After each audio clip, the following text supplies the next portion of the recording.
পৰম শ্ৰদ্ধাভাজন বিহু সুৰক্ষা সমিতি অসমৰ সভাপতি মহোদয়, সম্পাদক মহোদয়, উপদেষ্টা মণ্ডলী আৰু সকলো সতীৰ্থবৃন্দলৈ মই আন্তৰিক শ্ৰদ্ধা নিবেদন কৰিছোঁ।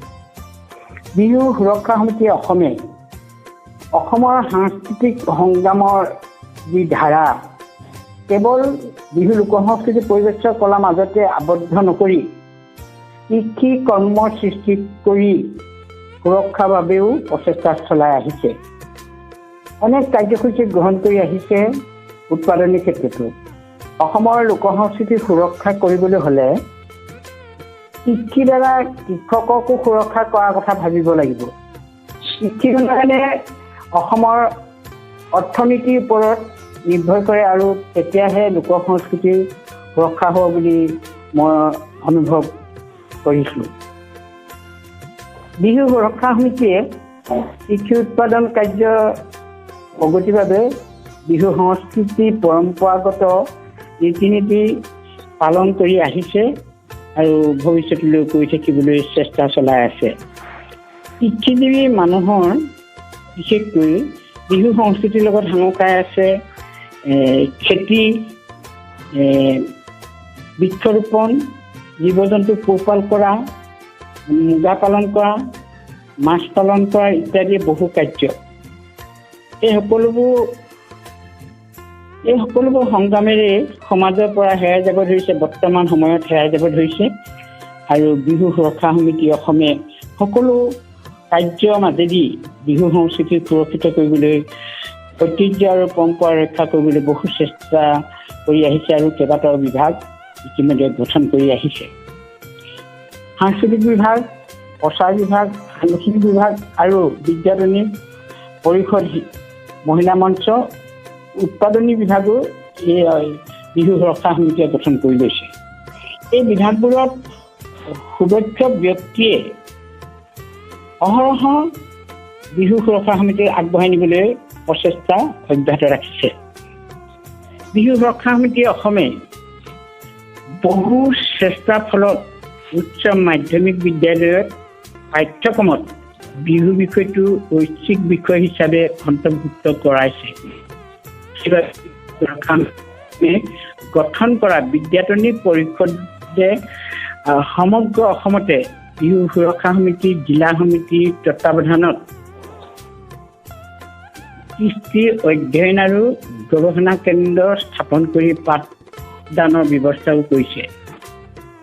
মই বিদ্যায়তনিক সকলো কৰ্মকৰ্তা আন্তৰিকতাৰে শ্ৰদ্ধা জনাই ধন্যবাদ জ্ঞাপন কৰিছোঁ।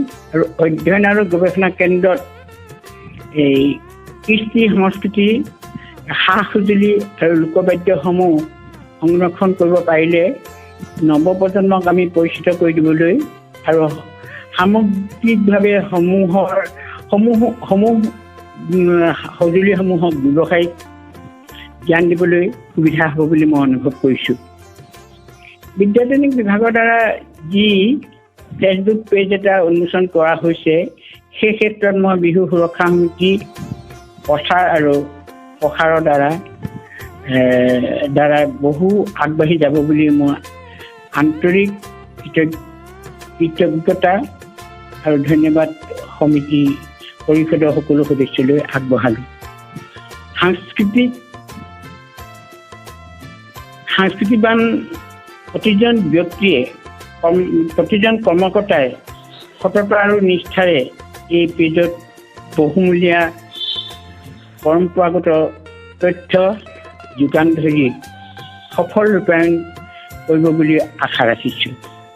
বিহু সুৰক্ষা সমিতি অসমৰ দক্ষতা ব্যক্তিয়ে কৃষ্টি সংস্কৃতিৰ ওপৰত গ্ৰন্থ প্ৰকাশ কৰিবলৈ ইচ্ছা প্ৰকাশ কৰিলে বিদ্যায়তনিক বিভাগৰ লগত যোগাযোগ কৰিবৰ বাবেও আহ্বান জনালোঁ। এই সুযোগতে সকলো বিভাগৰ দায়িত্বশীল ব্যক্তিসকলক এই কৰোণা লকডাউন সময়তো অনলাইন যোগেদি বহু কাম কৰি বিহু সুৰক্ষা সমিতিক আগুৱাই যোৱাত সহায় কৰিছে। বিশেষকৈ মহিলা মঞ্চ প্ৰমুখ্যে সকলো বিভাগৰ কৰ্মীবৃন্দক মই ধন্যবাদ জ্ঞাপন কৰিছোঁ। এইখিনি ক'বলৈ মোক সুযোগ দিয়াত মই বিহু সুৰক্ষা সমিতি বিষয়ববীয়াসকলক দীৰ্ঘায়ু কামনা কৰিছোঁ। মই আশা ৰাখিছোঁ বিদ্যাটনিকৰ যি প্ৰচেষ্টা, এই প্ৰচেষ্টাৰে আমাৰ বিহুক অন্তত অসমৰ বাদেও বিশ্ব দৰবাৰত জিলিকাই তুলিব বুলি বৰ আশাবাদী হৈ লৈ আছোঁ। অৱশেষত মোৰ চমু বক্তব্যৰ লগতে মই সকলো কৰ্মকৰ্তা আৰু সদস্যলৈ বিশেষকৈ অনলাইন যোগেদি যিসকলে কাম কৰি আছে তেখেতসকললৈ মংগল কামনা কৰিছোঁ, সুস্বাস্থ্য কামনা কৰিছোঁ। আৰু মই লগতে বিহু সুৰক্ষা সমিতি সকলো কামতে পৰাপক্ষত মই সহায় সহযোগ কৰিম বুলি প্ৰতিশ্ৰুতি দিছোঁ। ইয়াকে কৈ মই সামৰণি মাৰিছোঁ। জয়তু বিহু সুৰক্ষা সমিতি, জয়তু বিদ্যাটনিক পৰিষদ, জয়তু মহিলা মঞ্চ। নমস্কাৰ।